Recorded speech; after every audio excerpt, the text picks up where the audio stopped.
Les invités de Georges, une émission proposée et animée par Georges Tussin sur les ondes de Radio Axe Sud 105.1. Bonjour à toutes et à tous, Georges Tussin au micro de Radio Axe Sud 105.1. Merci d'être à l'écoute de mon émission Les invités de Georges. Et aujourd'hui, nous allons aborder un sujet qui porte à polémique, on va dire, c'est celui de l'homéopathie. Pour nous en parler, j'ai le plaisir d'accueillir trois invités de choix et de qualité. Tout d'abord, le docteur Anne-Marie Tubéry, qui fait partie maintenant intégrante de la radio. Bonjour Anne-Marie. Bonjour Georges. Je dois vous dire que je suis toujours ravi de vous accueillir. Car vous nous apportez votre éclairage, vos connaissances, votre expérience et votre sagesse. Et même, je vous en remercie, vous m'avez proposé d'inviter une de vos amies qui est médecin homéopathe. Et j'ai le grand plaisir de l'accueillir aujourd'hui. C'est le docteur Christine Arnoux. Docteur, bonjour. Bonjour.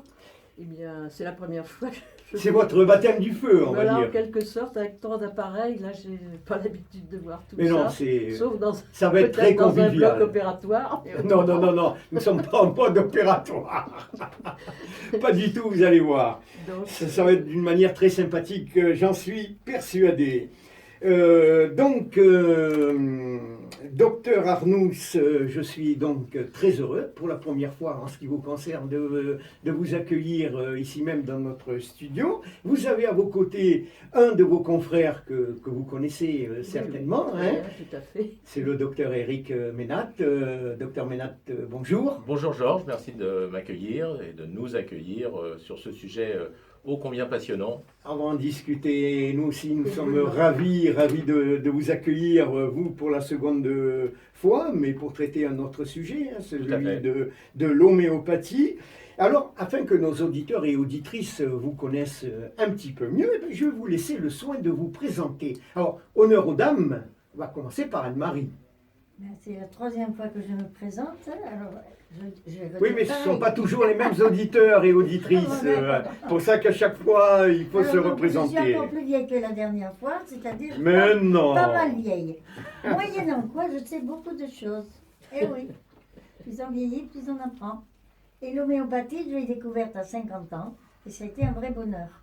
Et quoi encore? Ben oui, comme je vous dis, j'étais sûre de son efficacité quand j'ai appris qu'un de nos confrères éminents, qui était professeur, soignait les chevaux du haras de Tarbes avec l'homéopathie. Or, chaque cheval vaut, je ne savais pas, il n'y avait pas les euros encore, combien de 200 000 francs pièce. Donc, je me suis dit, la preuve est faite. Cela vous a sensibilisé. Mais c'était une preuve. Voilà. Et vous, docteur Arnoux, parlez-nous un petit peu sommairement, bien sûr, de votre parcours professionnel. Oh, mon parcours professionnel, je sais que dans ma petite enfance, j'étais soignée par l'homéopathie, car mon père, qui était avocat, avait beaucoup dans sa clientèle de médecins homéopathes, qui étaient quand même déjà à ce moment-là aussi un petit peu dans le collimateur de la médecine. Donc, je dirais que voilà, après, quand j'ai voulu faire des études, mon père est décédé. Je dis en passant qu'il avait créé l'association, la Ligue contre les vaccinations, à cette époque, en 1954, et que donc j'étais dans ce bain médical, mais dans ma famille, tout le monde était plutôt dans le droit. Et donc, en fait, moi, c'est pour ça que je me suis orientée vers la médecine, pour avoir un petit peu d'éclaircissement au niveau de tout ça, et entre autres sur l'homéopathie, pour laquelle j'avais toujours été soignée. Dans mon enfance, voilà comment ça s'est passé. Donc après, j'ai eu un cabinet à Paris, et puis après, je suis venue dans les Pyrénées. J'ai eu un autre cabinet à Boulogne-sur-Gesse, puis après à Saint-Gaudens, et maintenant je suis à la retraite.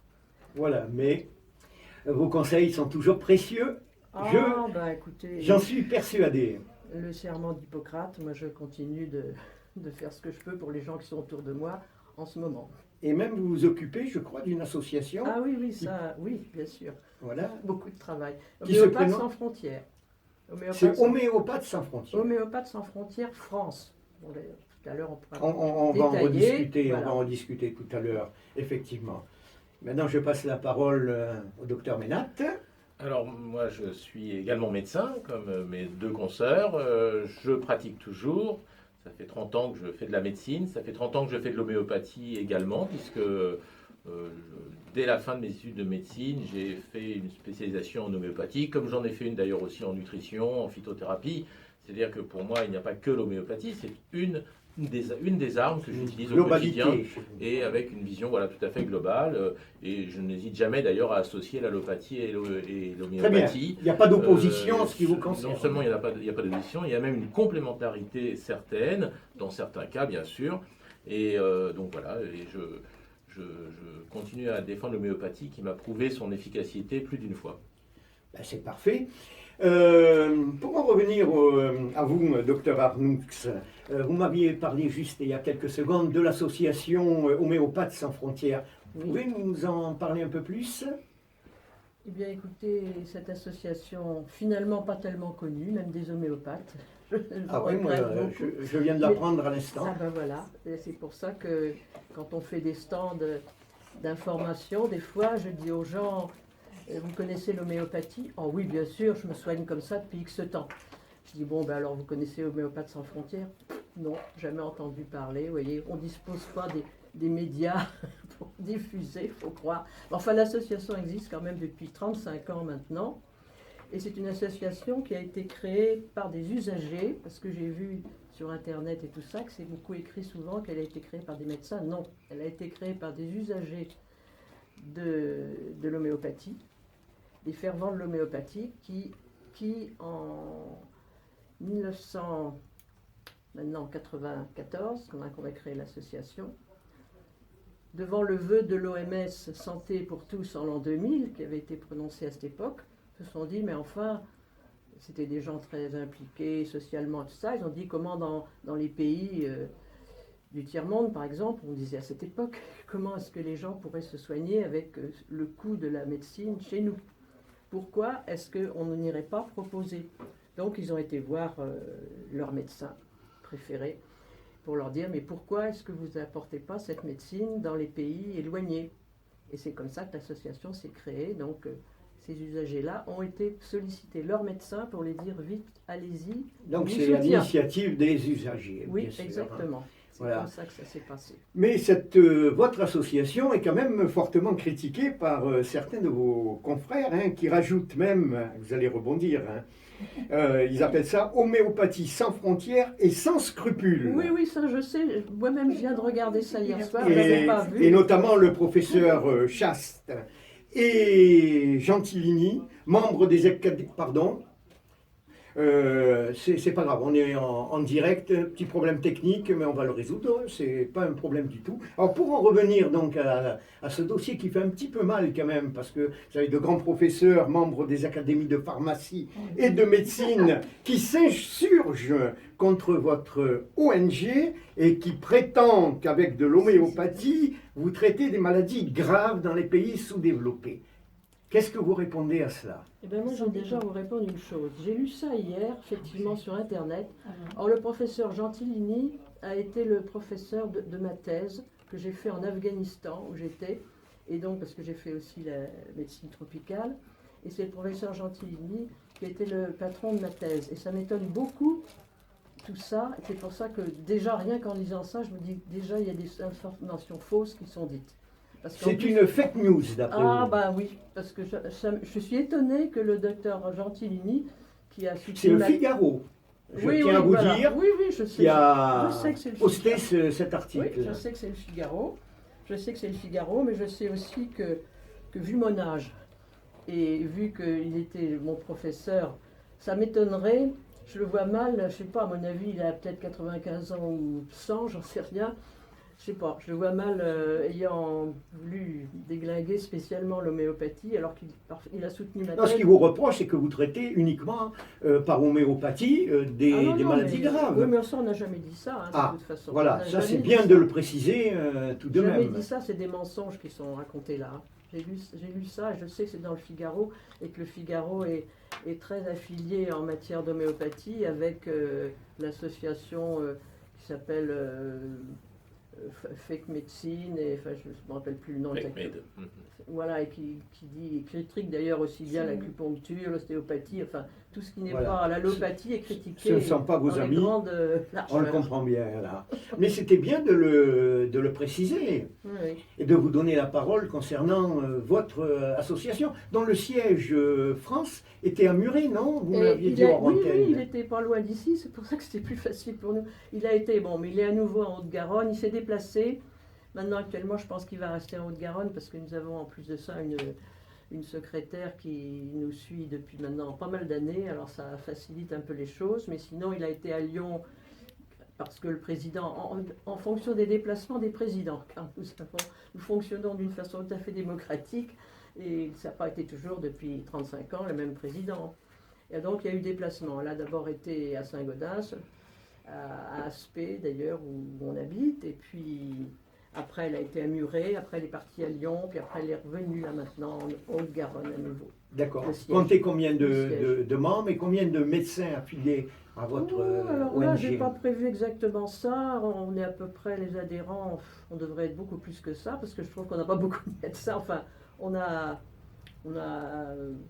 500 à peu près adhérents Oui, et les médecins, on a quand même une trentaine qui adhèrent, ce qui qui est pas adhèrent à mal quand même. l'association, qui nous soutiennent et qui participent à. C'est à vrai nos parce qu'elle n'est missions. pas médiatisée, voilà Voilà, bah le oui, je sais problème. bien.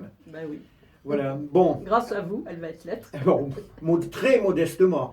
Mais on continue sur les dossiers qui font un peu mal et puis après on les referme et on va laisser la parole à nos auditeurs sur des questions concernant l'homéopathie. Alors on va parler maintenant de la Haute Autorité de Santé. Tu peux lever le doigt?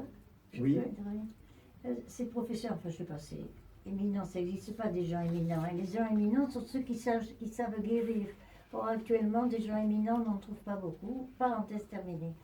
Ces professeurs, quelles sont leurs argumentations? Est-ce qu'il y a une argumentation? L'argumentation, certainement suite à peut-être des études à Haïti, dans d'autres pays. L'argument contre nous. Oui, contre vous. Oh, bah vous savez, De pas. la mauvaise foi, à mon avis, de toute façon, parce que dans leurs arguments, quand j'ai lu un peu ce qui est dit, ils apportent jamais de preuves d'avoir constaté par eux-mêmes des soins ou quoi que ce soit. C'est des trucs théoriques qu'ils disent. Hein. Alors donc, nous, on peut faire pareil, hein, pour répondre aussi des choses théoriques. Mais on a aussi des choses pratiques à pouvoir annoncer. Et entre autres, ben, si on en parle tout à l'heure, le travail qu'on a fait dans les pays où on va. Bien Et sûr, je peux vous dire très intéressant. que les gens là-bas apprécient beaucoup Bien l'homéopathie. sûr. Merci Anne-Marie d'être intervenue. Et là maintenant, je passe à la Haute Autorité de Santé qui a émis un avis favorable au déremboursement de l'homéopathie car il est nullement prouvé de l'efficacité de cette médecine et cet avis a été donné suite à 10 000 études les plus rigoureuses. Alors qui souhaite répondre à cela? Donnez la parole au docteur Ménat. Alors, mon cher Georges, je ne veux pas mettre en doute votre travail de recherche pour préparer cette émission, mais Ah, moi je je me ne base sur crois la pas- Haute Autorité je de ne crois Santé. pas que la Haute Autorité de Santé ait parlé de 10 000 études. Ah, putain, je l'ai eu, hein. Il y a 7 méta-analyses. Alors les méta-analyses, ce sont des études sur les études hein, qui reprennent un certain nombre d'études publiées. La Haute Autorité s'est basée sur une seule méta-analyse qui ne montrait pas d'effet particulier et a balayé d'un revers de manche les 6 autres qui montraient une efficacité de l'homéopathie. Tout le problème de l'homéopathie vient de 2 choses. La première, c'est un problème dogmatique. Tout à l'heure, vous avez cité l'article du Figaro et certains éminents professeurs qui auraient critiqué, et effectivement, comme le dit ma consoeur Christine, qui critique uniquement sur le plan théorique, c'est-à-dire l'homéopathie ne marche pas, donc c'est honteux qu'on aille soigner ces pauvres gens dans les pays sous-développés avec des traitements qui ne marchent pas. Il faut leur apporter des traitements qui marchent, chers, mais c'est pas grave, l'important c'est qu'on les soigne bien. Tout ça est tout à fait inutile comme polémique. Moi, je ne me bats pas personnellement vis-à-vis du déremboursement, parce que le déremboursement, on a déremboursé en même temps que l'homéopathie, plein de médicaments allopathiques, il faut le savoir. C'est vrai. Donc, c'est pas seulement ça, c'est l'évolution du système de santé qui me désespère. Et je ne sais pas comment seront soignés nos enfants demain quelles que soient, je dirais, ces polémiques autour de l'homéopathie. Mais la deuxième raison pour laquelle l'homéopathie est rejetée en permanence, c'est parce qu'elle n'a pas pu démontrer son mécanisme d'action. Or, on a un certain nombre de scientifiques bien pensants qui, tant qu'ils n'ont pas vu dans une éprouvette le mode d'action du médicament, considèrent que ça ne marche pas. Or, l'homéopathie ne marche pas par la chimie. De fait, comme tout est basé... Alors c'est du placebo. Non, j'ai dit qu'elle ne marchait pas par la chimie. Donc elle marche par un autre mécanisme. Que vous allez nous dire. Je vais vous expliquer quelque peu. Mais aujourd'hui, si vous voulez, il faut bien comprendre que depuis, je dirais, la révolution industrielle, après la Deuxième Guerre, tout passe par la chimie. Peut-être vous avez entendu parler des médecines, en particulier en Europe de l'Est, en Russie, etc., qui est très très basée sur la physique, mais il n'y a rien à vendre. Alors à l'époque, ces pays étaient pauvres, donc ils n'avaient pas la capacité de fabriquer des produits chers, chimiques, donc ils se sont rabattus sur une médecine plus physique et des méthodes physiques, et effectivement ils ont développé beaucoup de pratiques en Europe de l'Est, parce qu'il y a une pratique à moindre coût. C'est-à-dire il y a plein de médecines. Vous savez, les Russes ont même développé des techniques de recherche sur la transmission de pensée, sur les ondes. Il y a énormément d'appareils pour traiter l'appareil de Korotkov, etc. Mais c'est des choses qui ne vous parleront pas, mais peu importe. C'est juste pour vous dire que d'autres pays, parce qu'on a souvent en France l'habitude de se regarder le nombril, et c'était juste pour dire, dès le départ, il y a eu une dissociation, on va dire, une séparation entre des blocs. Et dans l'Europe industrielle, il a fallu développer des produits qui étaient rentables, qui étaient brevetables. Et ça, c'est la chimie. Donc, 100% de la médecine aujourd'hui est basée sur la chimie, à part les opérations. Or, l'homéopathie ne marche pas par la chimie. Donc, comme les scientifiques ne regardent que cet aspect chimique, ils ne peuvent pas admettre que l'homéopathie puisse fonctionner, puisqu'il n'y a plus de molécules. Et je le reconnais. Tous les homéopathes le reconnaissent. À partir de la 9CH, vous avez cette dilution centésimale homéopathique, il n'y a plus de molécules. On le sait. Nous, ça ne nous pose aucun problème. Alors certains veulent dire, oui, bon, peut-être en 4CH, il y a quelques molécules, ça peut peut-être marcher, mais après, ça ne peut pas marcher. Même en 4CH, ce ne sont pas les molécules qui marchent. Donc, nous, ce n'est pas notre débat. On sait que ça marche par un autre mécanisme. Mais lequel? Lequel, je vais vous le dire après. Il faut Oui. un petit peu de suspense. Si Ah vous oui, voulez oui, dire. oui. Vous nous le direz après, docteur Ménat, parce que je reste sur les dossiers. Alors non, mais et pourquoi ça a été déremboursé? Parce que on n'est pas capable d'admettre que l'homéopathie... Il faut bien comprendre qu'il y a deux façons d'admettre qu'un médicament marche. Soit on le prouve dans une éprouvette, soit on le prouve dans la vraie vie. Les études qui ont été prises en compte par la Haute Autorité de Santé sont des études dans les éprouvettes. Dans la vraie vie, il faut bien comprendre que pour faire des études aujourd'hui, il faut plusieurs millions d'euros. L'homéopathie ne gagne pas ça. Il faut comprendre qu'entre le chiffre d'affaires d'un laboratoire comme Roche, je cite celui-là ou un autre, qui est de l'ordre de peut-être 500 milliards, et Boiron, pour citer le plus connu, qui est de 550 millions, il y a des différences de moyens qui sont incommensurables. Donc, les études qui sont faites dans la vraie vie, ce qu'on appelle les études cliniques, ne sont jamais assez puissantes pour satisfaire les experts. Après, il y a évidemment d'autres questions qui sont les conflits d'intérêts. L'homéopathie prend des parts de marché, a une industrie très florissante. On le sait en ce moment avec les problèmes sanitaires que nous vivons.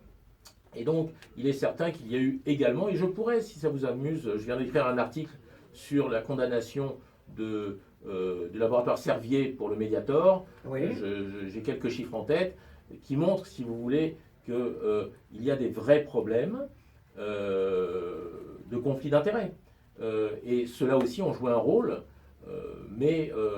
donc il est normal que la Haute Autorité de Santé dérembourse l'homéopathie à partir du moment où elle utilise des critères qui ne peuvent pas être appliqués à l'homéopathie. Donc à partir de là, c'est déremboursé. Bon, les remèdes ne sont pas très chers. Je pense que le problème... Alors là, je vous arrête, parce que j'ai lu de la part d'un de vos confrères allopathes, qui doit vous dire est un adversaire de l'homéopathie, et qui, avec une pointe d'humour, ça m'a fait sourire, a dit « Mes confrères homéopathes prescrivent et font payer que du sucre à 500 € le kilo ». C'est vrai, ça, on peut dire ça coûte 3 € à peu près, ça représente un morceau de sucre. Donc vous venez de confirmer que c'est pas cher, 3 € le tube. Pour un tube, Attendez, un morceau de sucre, ça représente un morceau de sucre à 3 €. Cher Georges, pour du sucre, c'est Non, cher. je me fais l'avocat du diable, vous le comprenez. Au prix du sucre, c'est un peu cher. Au prix du sucre, c'est un peu cher. Au prix des médicaments, regardez les prix des Certes. médicaments, 3 € le tube, c'est franchement donné quand on sait la technologie qu'il y a derrière, parce qu'il y a une vraie technologie, il y a un vrai travail. Le tube lui-même en plastique, le transport, le Justement, pharmacien. je rebondis, c'est pas tout à fait en plastique ça, c'est une matière particulière. Oui. Et pour quelle raison? Oh, Justement, pour des on ne met raisons pas de- ça dans un flacon de verre, de... Alors, avant, c'était du verre, mais maintenant, vous savez bien que ça coûte beaucoup trop cher pour avoir du verre. Donc, on a des matières inertes sur le plan électromagnétique et sur le plan voilà, vibratoire. Mais C'est du polypropylène. Ah, il est content, Georges. Ça y est. Voilà, Mais- ça y est, je suis content. Et j'ai glissé ma connaissance. voilà, donc c'est Ça sûr change que tout, ça change. si on, Ça change tout. si on considère que c'est du sucre, on peut considérer que le prix est un peu élevé pour du sucre. Si on considère que c'est un médicament, c'est quand même un des médicaments les moins chers qui existent. Ah, sur ce plan, je suis Et, d'accord. et je pense que bon, l'homéopathie représentait absolument une goutte d'eau. Mais on dit dans que les- c'est la médecine des riches. Voilà. Ah non, jamais entendu dire que l'homéopathie était la médecine des riches. Bien Ouais. au contraire. Ma consoeur vous a expliqué à quel point ça rendait des services dans des pays en voie de développement qui n'ont absolument pas de moyens. Et c'est vraiment très facile de fabriquer des médicaments pour on va dire une population donnée. Il y a eu des études formidables sur le pourtant, choléra, par exemple. Beaucoup de personnes lambda ne se tournent pas vers l'homéopathie. Pour quelle raison là? Parce Alors, que c'est remboursé. Une des raisons, vous l'avez évoqué, c'est cette espèce de conflit d'intérêts, de critiques. C'est exactement comme aujourd'hui, malheureusement, très peu de personnes se demandent à leur médecin de faire un traitement précoce contre le Covid, alors que ça marche très très bien et que c'est absolument efficace. Simplement parce qu'on entend à la télé, à la radio, etc., que ça ne marche pas. Donc si ça ne marche pas, je ne vais pas prendre de risque, on ne sait jamais. Hein. Je veux rappeler ici une première chose, nous en sommes 3 représentants. Tous les médecins homéopathes sont des médecins qui ont fait les mêmes études de médecine que 100% des médecins en France et ailleurs. Ça veut dire que nous avons exactement le même diplôme, nous faisons le même C'est bien de le diagnostic, préciser. nous avons la même rigueur, le même code de déontologie que nous appliquons et que nous respectons. Et ça, c'est très important parce que quelquefois, j'entends certains confrères un peu condescendants nous considérer comme des sous-médecins, ou alors j'ai même entendu dire que quand on va voir un homéopathe, on a une perte de chance parce qu'on pourrait passer à côté d'un diagnostic. Ah, mais totalement, Je- ça je l'ai entendu Je veux rappeler de que... médecins généralistes. Je veux rappeler que les médecins homéopathes sont avant tout des médecins avec la même formation rigoureuse de la faculté de médecine française. Voilà. Donc, les gens qui ne se tournent pas vers l'homéopathie, c'est plus, et vous le savez ça, Georges, je pense, un problème non pas d'argent, mais je dirais de connaissances intellectuelles. Quand on dit qu'il y a une médecine à 2 vitesses, je dis qu'il y a une médecine à 3 vitesses, parce que l'argent joue un rôle, mais les capacité à accéder à une information juste, loyale et complète n'est pas la même dans toutes les classes sociales. Et voilà. Et, Ça, j'allais vous dire, c'est réservé à certaines peut-être. alors non, classes c'est malheureusement, croyez-moi, moi qui suis homéopathe et médecin non conventionné par Oui. ailleurs, je vois des gens très simples, mais ils ont une démarche personnelle. C'est-à-dire que si vous ne faites pas une démarche personnelle, si vous attendez d'avoir l'information par Paris Match ou le Figaro, vous n'irez pas voir un homéopathe, c'est clair. Donc il y a vraiment un problème Il d'information. faut s'informer. Il faut C'est s'informer important. et se prendre en charge. Parce que l'autre élément essentiel, il faut comprendre que l'homéopathie n'est pas une médecine qui vous soigne contre vous-même. L'homéopathie est une médecine qui va vous accompagner dans un chemin de guérison. Je vous expliquerai plus tard comment ça marche, Ouais. promis. Mais ça veut dire qu'il y a l'investissement du malade qui compte. On doit être proactif. Or, Moi, j'ai vu beaucoup de patients ne pas revenir parce que je leur demandais de s'investir dans leur santé. Ils disent non, docteur, regardez, je vous donne mon corps, soignez-le, je ne veux même pas savoir comment. Ça ne marche pas. Ça marche pas. Donc, c'est effectivement, de se guérir seul, de permettre au corps de se guérir seul. c'est permettre au corps de se guérir, effectivement, seul peut-être pas, mais en tout cas de se Du guérir. moins l'aide. Et donc, il y a une démarche intellectuelle qui, effectivement, ne parle pas à tout le monde, et c'est très respectable. Je Et moi, suis personnellement, d'accord.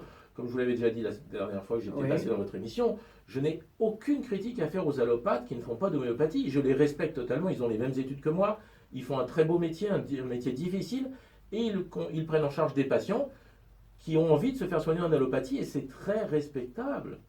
Je suis désolé que des fois ils ne me respectent pas. Ah, mais moi, oui, parce que beaucoup je fais de vos l'homéopathie, mais- confrères, il y a une certaine aigreur, même.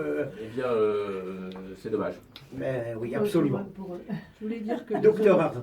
les homéopathes ont quand même gagné, si on peut appeler, nous sommes en guerre, n'est-ce pas? Bon, ont quand même gagné, puisqu'il y avait 104 personnes, dont toujours M. Gentilini, ça m'a beaucoup étonné, médecins, chirurgiens, qui voulaient que les médecins homéopathes, on leur enlève leur titre de médecin. Ah bon? Oh la vache. Ouais. Ah bah si, oui, oui. Ben alors, pour dire eh ben, quoi? ça n'a pas marché parce que précisément le Conseil de l'ordre, il se voyait mal quand même, disant on a accordé à X médecins le droit d'exercer, maintenant on va le leur retirer. Ça n'a pas marché, ça, Ben, effectivement. j'espère. Ah ben, on était- Heureusement, quand même. Et vous m'aviez dit, docteur Arnouts, qu'actuellement, pour les Oui. jeunes médecins généralistes, ils n'ont plus le droit de mettre Oui, médecin homéopathe. exactement. Ni sur leur ordonnance, ni sur une plaque. Alors en fait, pour être Confirmé. très très clair, Georges, nous n'avons jamais eu le droit. Ah bon? Le titre d'homéopathe n'existe pas. Oui, Nous Ce sommes... n'est pas enseigné en faculté Non, non, non, de ça n'a rien médecine. à voir. Ça n'a rien à voir. Ah non Il y a une règle très claire au niveau de la déontologie. Nous sommes médecins Pas ça. et tous les médecins sont médecins. Alors en l'occurrence, on va dire médecins généralistes, les spécialistes, Oui. c'est la même chose, mais voilà. Et donc, nous pouvons mettre médecine générale, et c'est pour ça que j'ai commencé en me présentant, en disant que je suis médecin généraliste, et je suis très fier de ce titre, qui est un titre universitaire, à orientation homéopathie. Le titre d'homéopathe n'existe pas. C'est comme le titre d'allopathe n'existe pas. Nous sommes des médecins et nous Comment utilisons des approches thérapeutiques. Moi, j'ai une orientation homéopathie et phytothérapie, mais il n'y a pas de titre officiel de phytothérapeute et d'homéopathe. On l'utilise par habitude. Ce n'est pas illégal, mais on n'a Oui, pas c'est un raccourci. Voilà, mais sur nos ordonnances et les plaques, nous n'avons jamais eu le droit D'accord. d'utiliser. C'était une permission, ça passait. Pendant longtemps, on le laissait. Moi, j'avais aussi, quand j'étais à Paris, sur ma plaque, ce terme. Mais en fait, en réalité, il n'a jamais été autorisé dans les faits. Mais en faculté de médecine, puisque vous m'avez dit tout à l'heure, docteur Arnouts, que vous êtes rentré en médecine pour faire de l'homéopathie. Est-ce que c'est enseigné l'homéopathie en faculté? Ah non, non, non, non, non, c'est pas enseigné. Enfin, bon, progressivement, on a réussi à grignoter. J'ai eu un professeur au Togo. Il disait, comme on n'est pas le plus fort, je grignote, je grignote, je grignote. Et alors, bon, avec ce qu'a expliqué Eric, justement, bon, c'était une tolérance, mais ça a été déjà discuté parce que dans le temps, on avait fait une réunion, mais que le docteur Zissu, qui était maître, justement, si on peut dire, qui avait dit comment est-ce que ça se passe dans votre pratique et tout ça, parce qu'on discutait de ça, l'autorisation ou non de le mettre sur une plaque. Et moi, j'avais cité l'exemple que, bon, on n'avait pas le droit, effectivement, de le mettre. Et après, j'avais des patients qui venaient et puis qui me disaient, bon, mais qu'est-ce que c'est ça, ces médicaments-là? Alors, je leur disais, ben, c'est des médicaments homéopathiques. Ah, mais non, mais moi, je veux pas de ça, je veux de la vraie médecine. Et alors, j'avais dit, quand on a eu cette rencontre au ce sujet, je disais quand même, dans un pays comme le nôtre, les gens ont le droit à l'information. Moi, je veux mettre homéopathie pour que les gens sachent que je fais de l'homéopathie, qu'ils ne me disent pas après, ah ben non, moi je voulais de la vraie médecine. Moi, voilà, au moins qu'ils sachent. Bien sûr. Et Ça- puis il faut dire qu'une consultation chez un homéopathe, c'est pas la même qu'une consultation chez un médecin allopathe. Parce que médecin allopathe, vous rentrez, vous êtes déjà sorti, je suis Non. désolé. Hein, le temps de prendre l'attention. Bonsoir, monsieur, dame, et on sort. Mon cher Georges, je vous laisserai dépend, responsable de ça mon dépend. Non, propos. certains, Oui, certains. oui, oui. Bon, Mais, on va pas faire une Et, généralité. c'est peut-être là, effectivement, Il faut pas où vous généraliser. disiez, c'est une médecine de riche. Il est vrai que les consultations homéopathiques durent un certain temps. Elles nécessitent un certain temps, C'est pour 20, ça que je le 30, précise. 45 minutes, suivant les cas. Et effectivement, les médecins sont obligés, bien entendu, de facturer le temps passé d'une façon ou d'une autre. Bien sûr. Donc effectivement, il peut y avoir des dépassements. Pendant longtemps, les médecins homéopathes étaient souvent de secteur 2, c'est-à-dire à honoraires libres. Cela étant, comme tous les gynécologues, comme tous les dermatologues, enfin je veux dire, c'est pas du tout spécifique à l'homéopathie. Oui, oui. De la même façon que les titres, ne sont pas spécifiques à l'homéopathie. Par exemple, moi j'ai un diplôme universitaire de nutrition Oui. et je n'ai pas le droit au titre de nutritionniste, car le titre de nutritionniste est réservé aux endocrinologues. Je peux mettre nutrition, mais pas nutritionniste. Vous voyez. Et pourtant, actuellement, beaucoup de naturopathes se servent de mettre Jamais homéopathie, nutritionniste, non? Jamais nutritionniste. Le terme nutritionniste est D'accord. déposé entre guillemets et il est réservé aux endocrinologues. On peut le contester, on peut trouver ça bien ou pas Absolument. bien, c'est un autre débat. Mais voilà, c'est juste pour dire que toutes ces oui. histoires ne sont pas spécifiques à l'homéopathie. Il y a des règles, il y a des lois, bon voilà, on les adapte. Donc le fait est que beaucoup de médecins homéopathes étaient en secteur 2. Ce secteur 2 n'existe plus. Vous avez remarqué qu'il n'y a pas beaucoup de jeunes à cette table pour vous parler d'homéopathie, et c'est tout notre désespoir, parce que l'homéopathie n'est... Mais il y a l'expérience. On compense, mais pour combien de temps Longtemps possible. L'homéopathie n'est pas enseignée à la faculté, elle est même critiquée et combattue à la faculté de médecine en France. Dans d'autres pays, ce n'est pas le cas, mais en tout cas en France, elle est parfaitement combattue. C'est triste, c'est dommage, mais cela étant, la phytothérapie ne l'est pas plus, l'ostéopathie ne l'est pas plus, l'acupuncture est encore à peu près, garde une toute petite place dans certaines facultés. On a besoin d'évoluer un petit peu en France. Donc si vous voulez, on le voit bien, et on le voit avec la crise sanitaire d'aujourd'hui, nous évoluons depuis déjà plus de 10 ans, et même plus, vers une pensée unique, absolue, dominée par la chimie. Je suis désolé, la chimie est formidable, mais elle n'est pas la seule façon de se soigner.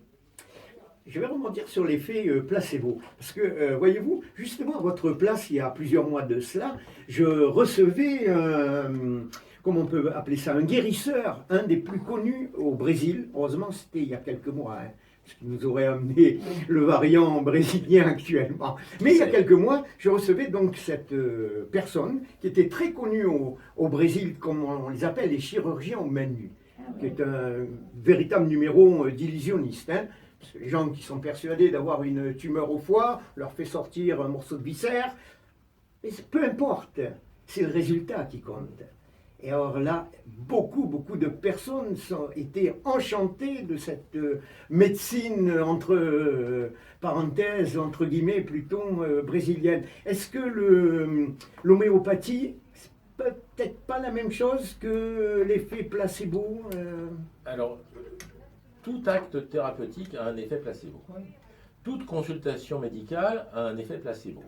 Donc, on dit que le meilleur traitement, c'est le médecin. Il faut, il faut un petit peu arrêter peut-être cette notion d'effet placebo qui est très bien démontrée par la science.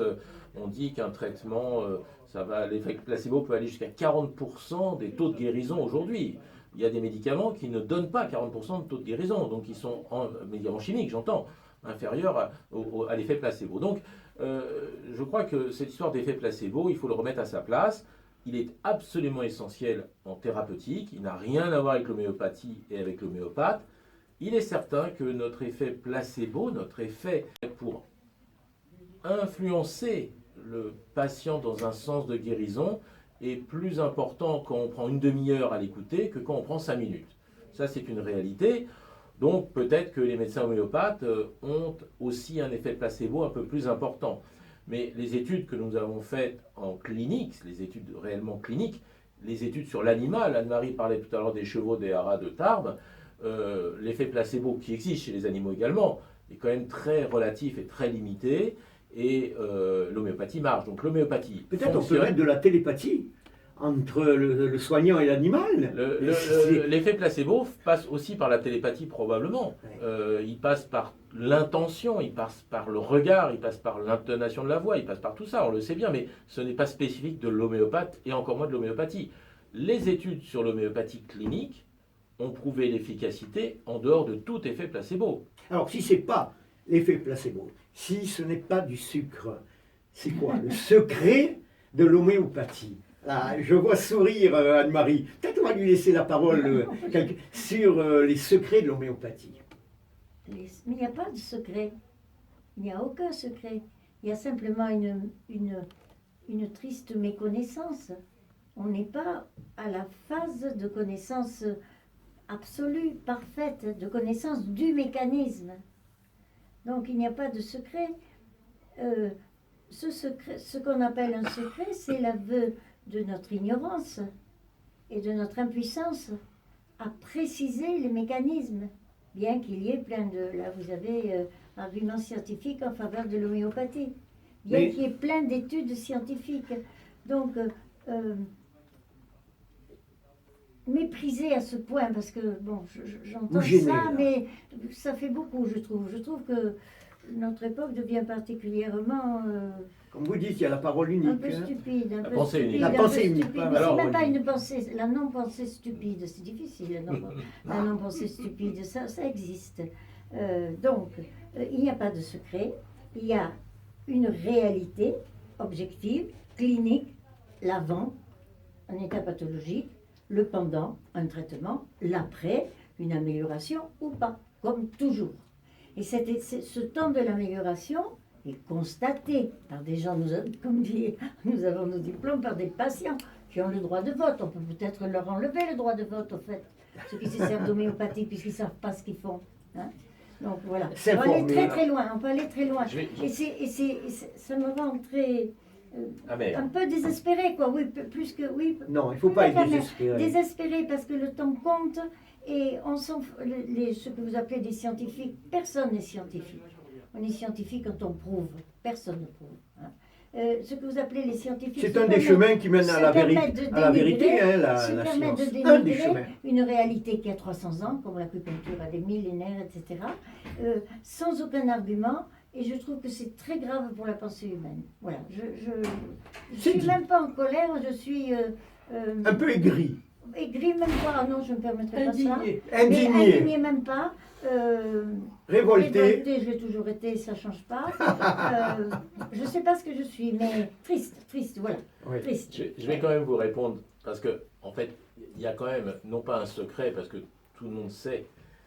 Je vais être obligé de me référer à une étude qui a été controversée, celle de Benveniste. Ah oui. L'histoire de Benveniste était très triste, je ne vais pas la développer maintenant, mais c'est un grand chercheur qui était sur le point d'être prix Nobel, il faut le savoir, par rapport à ses travaux.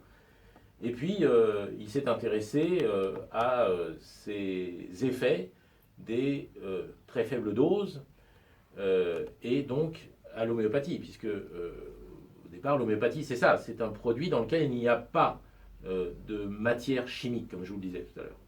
Et donc, il a fallu déjà qu'il mette en place une étude qui puisse montrer que ces remèdes, ces produits, ces substances, ce substrat, puisque finalement, c'est un solvant dans lequel on a mis quelque chose qui n'est pas chimique. Alors, ça peut être de l'eau, de l'alcool, peu importe. Et il a réussi, parce que c'était un grand chercheur, à créer un modèle. Ce modèle reproductible. Alors on a dit non, on n'a jamais réussi à reproduire, c'est faux.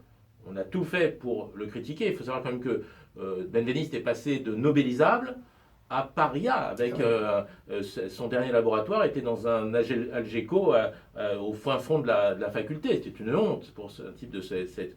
Et je vous assure, si vous lisez ce qu'on disait sur Benveniste avant qu'il travaille sur l'homéopathie, il était encensé dans le monde entier. Même Il n'a chose pas que- pris le chemin le plus facile. même chose que Raoult. Et alors, il a fait ce travail. Alors, donc, il a travaillé sur deux choses. Il a travaillé sur l'histamine. J'ai pas les auditeurs, ça va être compliqué. On va simplifier, mais enfin, en gros, il a trouvé deux modèles in vitro, c'est-à-dire dans l'éprouvette, puisqu'il fallait pouvoir le faire en dehors du corps humain.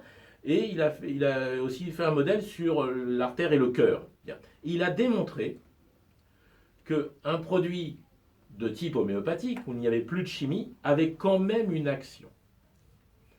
Il l'a démontré de façon claire, incontestable. Ça ne veut pas dire que ça soigne. Ça veut dire que ce Il y a une produit action. a une action visible. Soit la dégranulation liée à l'histamine, soit la contraction de l'artère ou du muscle cardiaque. Et la question s'est posée ensuite. Donc si ça marche, mais qu'est-ce qui marche? Qu'est-ce qui peut faire qu'on observe cette action sur le corps, sur un tissu biologique vivant, alors qu'il n'y a pas de chimie? Et évidemment, qu'est-ce qui peut marcher? Une onde. La physique. Forcément. Il n'y a pas d'autre solution. Obligatoirement. Il fallait démontrer que c'était une onde. Il fallait pouvoir la mesurer et démontrer que c'était une onde. Et il l'a fait avec une étude qui est tout à fait incontestable. Il a pris 20 tubes, 10 tubes qu'il a fait passer dans un électroaimant qui annule tout, je dirais, tout reste, tout phénomène ondulatoire. Et 10 tubes qui étaient donc à part. Et ensuite, donc à l'aveugle, on lui a donné ces 20 tubes, et il a testé ces 20 tubes, et dans 100% des cas, il était capable de dire ce tube est passé dans l'électroaimant parce qu'il ne donne aucun résultat, ce tube n'est pas passé dans l'électroaimant, il donne un résultat. Et on a démontré ainsi que l'homéopathie fonctionnait par des ondes électromagnétiques. Il a même été capable, à l'époque, l'informatique, l'ordinateur, Internet étaient balbutiantes, mais il a été capable, son fils faisait des travaux, était un scientifique aux États-Unis, il a enregistré le message électromagnétique, il l'a envoyé par Internet, c'était une prouesse à l'époque presque, à son fils qui lui a renvoyé, il a récupéré ce message électromagnétique, il l'a réintégré dans le substrat de l'eau ou de l'alcool, et le message existait toujours et l'effet biologique existait toujours. Donc ça prouve bien que c'est à la fois un message électromagnétique qui peut être numérisé, parce qu'une onde peut être numérisée, comme là nous utilisons Oui, des oui, ondes et qui absolument. partent. Absolument. Donc il n'y a aucun doute pour moi. Ouais. Bien sûr, on peut contester, certainement des gens diront « Ouais, Benveniste c'était un charlot, il a dit n'importe quoi ». Je mets au défi de prouver que Benveniste avait tort, parce que c'est toujours facile de dire « Oui, il avait tort, montrez-le ». Le professeur Montagnier a repris ses travaux, J'allais vous en parler. on a dit « Oui, mais Montagnier, il est sénile, c'est fini, moi qui travaille La avec… » mémoire de l'eau. Non, la mémoire de l'eau, il faut C'est oublier. autre chose. Ça, cher Georges, je vais désolé de vous le dire, c'est une invention d'un journaliste et c'est ce qui a tué Benveniste. Il faut oublier la notion de mémoire de l'eau. Il a fallu utiliser un mot qui faisait bien. C'est un journaliste qui l'a inventé. Benveniste a dit bah, pourquoi pas, vous pouvez appeler ça comme ça. Et évidemment, on s'est moqué de lui. Donc on va oublier le terme de mémoire de l'eau. Vous avez vu que je ne l'avais pas cité jusqu'à maintenant parce que C'est pour ça que c'est volontaire. j'attendais. Le professeur Montagnier, avec qui j'ai le plaisir de travailler et qui est tout sauf sénile, croyez-moi, qui est un… On rappelle qu'il a été prix Nobel de médecine en 2008. Et lui est prix Nobel de médecine, a repris les travaux de Benveniste et les a confirmés. Et tous les détracteurs de Benveniste n'ont jamais repris ces travaux, ou alors une fois de façon très bidonnée, comme on a pu le voir récemment dans des études dans le Lancet sur l'hydroxychloroquine, parce qu'on sait bidonner les études, croyez-moi, et c'est pas d'aujourd'hui. Mais si on considère, et je dis bien si, moi je veux bien qu'on remette ça sur la table, mais si on considère les travaux de Benveniste, nous savons parfaitement comment marche l'homéopathie. Ce qu'on ne sait pas, c'est pourquoi belladonna, par son message électromagnétique, fait baisser la fièvre. On ne sait pas par quel mécanisme arnica, par ce message électromagnétique, va calmer ma douleur. Ça, on n'a pas encore réussi à le trouver. Et c'est ce qu'expliquait tout à l'heure Anne-Marie. Il y a tout un champ de recherche. Ce n'est pas un secret, c'est qu'il y a beaucoup de choses qu'on ne sait pas. Et vous pouvez, et dans le domaine, et il n'y a pas que dans le domaine de l'homéopathie, bien entendu. Donc voilà, donc on sait vraiment comment fonctionne l'homéopathie. Ça fonctionne non pas par la chimie, mais par des phénomènes électriques, électromagnétiques. Parce que moi j'étais resté sur la mémoire de l'eau. Pour moi, on parlait de mémoire de l'eau. Et il y a des gens de très haut niveau, comme le professeur Marc-Henri, qui est un spécialiste, professeur de chimie à la faculté de Strasbourg, qui est le spécialiste probablement français de l'eau, qui vous expliquerait comment l'eau peut garder une trace d'ondes électromagnétiques, car les molécules de l'eau peuvent s'organiser, c'est tout à fait passionnant, c'est quelque chose qui est parfaitement démontré sur le plan chimique, là pour le coup, de la molécule de l'eau. Mais ce n'est pas un effet chimique, c'est un effet de type électromagnétique. Absolument. Merci beaucoup pour cette précision-là, qui était importante. Je me tourne vers le docteur Arnoux. Donc, vous avez parlé un petit peu de votre engagement au sein de cette ONG, de votre parcours, qui n'est pas habituel. Donc, en ce qui vous concerne, En ce qui me concerne, je suis très contente d'entendre Eric Minat exposer les choses comme ça, parce que moi je ne saurais pas le faire. Parce que je vous dirais une chose, c'est que je fais confiance à ce que certains, comme lui et d'autres, sont capables de redire exactement ce qu'a fait Benveniste. Et je me dis, moi, c'est pas moi, c'est pas mon problème, ça, vous voyez. Je suis presque du même côté que les usagers, qui après tout peuvent aussi faire confiance. Mais enfin, il est important. Et qui peuvent vérifier le Oui, résultat. voilà. Puis ils vérifient le résultat. Moi, j'ai toujours vérifié le résultat. Et c'est pas parce qu'il y avait des gens qui me disaient qu'il n'y a pas de résultat que du coup j'allais arrêter de pratiquer. Ça, c'est, Bien sûr. voilà, parce que quand on est médecin généraliste et qu'on voit des gens tous les jours, c'est pour ça que ça fait un drôle d'effet quand on entend ce qu'on entend actuellement. Il n'y a que des gens qui ne soignent pas, qui parlent et qui disent Eh oui. comme ça. Mais quand on soigne, alors quand même, vous savez, c'est pas par hasard que les gens viennent et vous disent « Ah, depuis que j'ai pris ça, etc. » Bon, alors on peut les prendre pour des charlots, et puis moi, des charlots, de les écouter. Mais enfin, quand même, quand ça se reproduit un certain nombre de fois, et que quand même, les médecins généralistes, à un certain moment, on voit quand même pas mal de gens, donc on se fait quand même une idée comme ça. Mais par contre, après, moi, je ne saurais pas, je connais aussi Marc-Henri, tout ça, et donc je leur fais confiance à ces gens-là, parce que c'est normal. Quand même, Marc-Henri, il est à la faculté de Strasbourg. Je suppose que si on l'accepte à la faculté de Strasbourg, c'est quand même pas un charlot, quand même. Ça me paraîtrait un peu bizarre. C'est ça que je trouve aussi bizarre en France, tout d'un coup. Bon, un il est à Strasbourg. Bon. Mais vous avez eu un parcours exceptionnel au travers de l'Afrique. Je ne sais pas s'il est exceptionnel, mais en tout cas, Un engagement. je constate quand même que, avec tout ce que j'écoute actuellement, d'informations et tout ça, vous savez, c'est quand même les gens qui ont un peu bougé. Et puis souvent, dans les médecins, des gens qui ont fait aussi d'autres études, par exemple d'anthropologie ou de phytothérapie, ou de tas de choses comme ça, qui ont un regard quand même beaucoup plus ouvert. Parce que ceux qui sont restés complètement obtus dans un seul truc, c'est vrai qu'ils ne sont pas... Bon, parce que l'homéopathie, quand on considère par exemple la vie d'Hahnemann ou des gens comme ça, c'était quand même des humanistes et des gens qui étaient... Vous avez dit le mot. Des scientifiques. Voilà, des humanistes. Des scientifiques dans beaucoup de domaines. Il ne faut pas croire, ils ne connaissaient pas que de la chimie comme aujourd'hui, parce qu'aujourd'hui c'est quand même un peu inquiétant. Eric disait qu'il n'y avait pas beaucoup de gens qui ont l'air de vouloir nous succéder, mais c'est parce que les gens sont formatés, et quand on est formaté pendant X années, c'est un peu difficile. Et autrefois, les gens étaient beaucoup plus... ils cherchaient à comprendre, à trouver un sens aussi à leur vie. Et puis, quand vous parliez aussi tout à l'heure, vous avez dit c'est l'homéopathie, je ne sais pas d'où vous sortez ça vraiment, c'est réservé aux riches. Enfin bon, peut-être comme le bio pour les bobos, là, comme on dit. Bon. Oui. Ben non, moi je sais que quand j'ai... C'est vrai qu'on assimile Non. l'homéopathie Voilà, oui, c'est ce que j'ai aux bobos, aux écolos. C'est un peu ce que vous disiez là.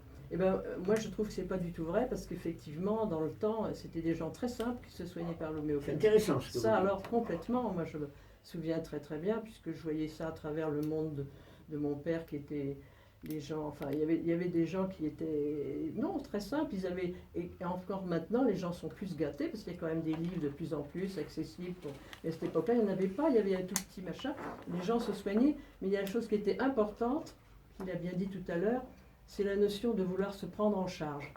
Et ça, c'est pas... c'est plutôt ça qui fait les gens d'un côté, les gens de l'autre. À mon avis, il y a les gens qui veulent que tout leur arrive tout cuit. Et puis, même comme disait Brassens, tout ça, ça me regarde que mes médecins, bon d'accord. Oui. Mais enfin, il y a quand même aussi des gens qui ont compris que pour se guérir, il faut vouloir aussi se prendre en charge, comprendre, avoir une certaine démarche. Voilà. Et ça, c'est pas On est trop assisté. Pas besoin d'avoir fait des voilà, études. le problème, c'est hein. ça. Le fait de se prendre en charge. S'informer et ne pas être assisté. Oui, absolument. Ça, c'est... Ah oui, absolument. Alors écoutez, justement, on a fait passer un petit message au niveau des auditeurs, parce que je vois que le temps avant, malheureusement, il faudrait 2 heures ou 3 heures d'émission. Hein. C'est auprès de nos internautes. Et là, j'ai Élise de Muret, qui nous dit que depuis plusieurs années, elle se protège de la grippe par un vaccin homéopathique. Le sérum de Yersin et influenzinum. Est-ce que ça marcherait pour le Covid, ça? Alors, Georges, Une question simple. Nous allons nous mettre d'accord sur une chose. Il n'existe pas de vaccin homéopathique. C'est dit. Il existe un traitement préventif qui stimule l'immunité pour nous permettre d'être mieux défendus et plus résistants aux infections. Et effectivement, influenzinum, sérum de Yersin, aviaire, thymuline font partie des traitements que tous les homéopathes utilisent l'hiver. Et s'il y a bien une chose qui marche de façon formidable, je pourrais dire miraculeuse, mais il n'y a aucun miracle là-dedans, c'est bien la prévention hivernale. Et pas la prévention de la grippe, la prévention hivernale. Pour tous Car les virus. La grande différence entre un traitement préventif homéopathique et le vaccin contre la grippe, c'est que le vaccin contre la grippe protège exclusivement d'un virus, alors que le traitement homéopathique préventif nous permet de nous protéger C'est contre un large toutes spectre. les maladies. Est-ce que ça marche sur le Covid? Il n'y a pas de raison que ça ne marche pas contre le coronavirus, puisque ça marche contre les autres. Alors, jusqu'à un certain point, évidemment, mais tous les homéopathes vous diront, et tous les patients qui, comme Élise, pourront vous le dire, depuis qu'ils prennent, moi j'ai entendu cette phrase-là des milliers de fois, Eh oui. oh docteur, depuis que je prends votre traitement, moi je suis plus malade l'hiver. Alors ne croyez pas qu'il y a que l'homéopathie, c'est des gens qui apprennent à mieux manger, ils prennent de la vitamine D, ils prennent des probiotiques. Il ne faut pas croire qu'un médicament homéopathique est un médicament miracle, on prend 3 granules et tout va bien. Non, il y a une démarche nécessaire, globale, et s'il y a bien un domaine où ce traitement marche de façon formidable, c'est la prévention hivernale, sans aucun doute. D'ailleurs, l'homéopathie... Donc c'est 2 petits tubes, influenzinum. C'est un petit peu plus C'est compliqué vrai. que ça, Oui, mais non, enfin, non, en non, tout mais cas, là, on fait un raccourci, bien sûr. C'est effectivement les remèdes qu'on utilise au quotidien, D'accord. tout l'hiver. Et la dilution à 30 CH est-elle plus forte qu'à 5 CH? Tu veux que je réponde? Oh, ouais.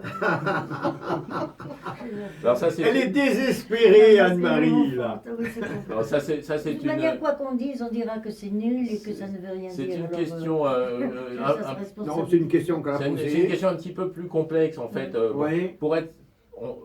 On va dire en homéopathie, il y a 2 théories. La première, c'est que les basses dilutions agissent plus sur le physique et les hautes dilutions agissent plus sur le psychisme. Donc, on utilise des hautes dilutions quand on veut agir sur des symptômes qui vont être plus psychiques. Et par exemple, arnica, pour donner un exemple très simple, arnica en 5 CH est efficace sur le coup physique, Oui. alors que arnica 15 CH sera utilisé lorsqu'on a un choc émotionnel. Ah, d'accord. Voilà. Après, on dit aussi pour certains remèdes, les basses dilutions stimulent, les hautes dilutions freinent. Bon, mais D'accord. on va dire, c'est pour simplifier. Oui, oui, oui, oui, absolument. Et dites-moi, existe-t-il de nouvelles avancées concernant des nouvelles granules? Parce que, bon, influenzinum, je présume, docteur Arnoux, quand vous avez été médecin au début, influenzinum existait. Non, Non? Non, non. non parce qu'il est fabriqué à partir du vaccin antigrippal. Oui. Ah, d'accord. Ah, il y a une base quand même à partir du vaccin, quand même. D'accord. Chose, il découvre. Oui, non, mais c'est intéressant. Que l'homéopathie, c'est pas du pipeau. On découvre là. Il est adorable. Donc il y a des avancées, alors si je comprends bien. Il y a de nouvelles granules qui existent comme de nouvelles molécules en Bah, allopathie. bien sûr. Bah, Alors- depuis Hahnemann, il y a quand même eu pas mal de choses, puisque les homéopathes, par exemple, prescrivent streptococcinum, par exemple, ou pyrogénium. C'est pas Hahnemann qui a mis ça en avant. Donc l'homéopathie, justement, n'est pas quelque chose aussi qui est reproché. On dit c'est figé, c'est un truc d'autrefois. Pas du tout. L'homéopathie suit tout à fait le mouvement, je dirais. Ce qui est triste, Georges, c'est que la France est très très en retard. Je m'en aperçois. Au niveau de l'esprit, Oui. alors que nous sommes, on va dire, le pays des Lumières, paraît-il, mais je crois que les Lumières sont éteintes depuis quelque temps. Sincèrement, l'homéopathie est une science et une médecine très moderne, qui évolue en permanence. Ouais, tout à fait. On a eu des recherches très, très intéressantes ces 20 dernières années. On utilise des dilutions homéopathiques de molécules de l'immunité qu'on ne connaissait pas il y a 20 ans. Ce qu'on appelle de l'immuno-homéopathie, des cytokines, des dilutions d'ARN. On utilise maintenant aussi beaucoup de remèdes homéopathiques à partir des molécules chimiques qui ont été inventées ou découvertes. Donc, c'est une médecine, croyez-moi, très évolutive. Vous voyez, Très évolutif. il fallait le préciser. Mais malheureusement, très peu en France. Ouais. Très peu en France. L'Inde, par exemple, est un pays qui travaille sur l'homéopathie de façon extraordinaire, avec des homéopathes d'un niveau, de très haut niveau, qui montrent l'efficacité d'un certain nombre de Il choses. faut espérer. Au confinement, je ne sais pas si c'est grâce au confinement, mais enfin, nous ne pouvons pas aller dans nos pays chers de l'Afrique où nous allions, et nous faisons de l'homéopathie familiale, et qui est très réclamée par les usagers, parce que, de même que les gens vraiment se tournent beaucoup vers les plantes en ce moment, et nous on le sait parce qu'on est aussi enseignant avec mon mari dans une école de plantes, mais les gens aussi maintenant ont envie plus de se prendre en charge et ils sont demandeurs d'enseignement de l'homéopathie. Donc ce n'est pas appelé de l'enseignement, mais c'est de l'information élargie. Je dirais information plus que de l'information. L'information élargie, c'est des petits stages. Et si on veut en d'homéopathie savoir familiale. plus, vous avez une brochure. Ah oui, oui, on a une lettre. Voilà, Vous on la informer, montre également à la caméra. parce que Voilà, c'est très avec le demandé. numéro de téléphone. Et puis les gens intéressés, nos auditeurs, pourront nous Ah, contacter mais à la ils peuvent radio aussi- ils peuvent pour leur aussi- apporter quelques renseignements. Ils peuvent voir complémentaires. notre site aussi, ils peuvent voir notre site aussi, quoi, Oui, pour trouver nos coordonnées et tout ça. et bien c'est Homéopathe sans parfait. frontières, c'est facile. Voilà, homéopathe Très beau sans travail, frontières. très beau En travail. tout cas, je vous remercie. Merci beaucoup, docteur Arnoux. Merci, docteur Tubéry. Merci, docteur Ménat. Vous Merci, nous avez Georges. éclairé. Merci, Bien Georges. sûr, ce que je regrette, c'est qu'on n'ait pas assez de temps pour développer un sujet aussi important que l'homéopathie. Je remercie également nos invités qui étaient présents ici.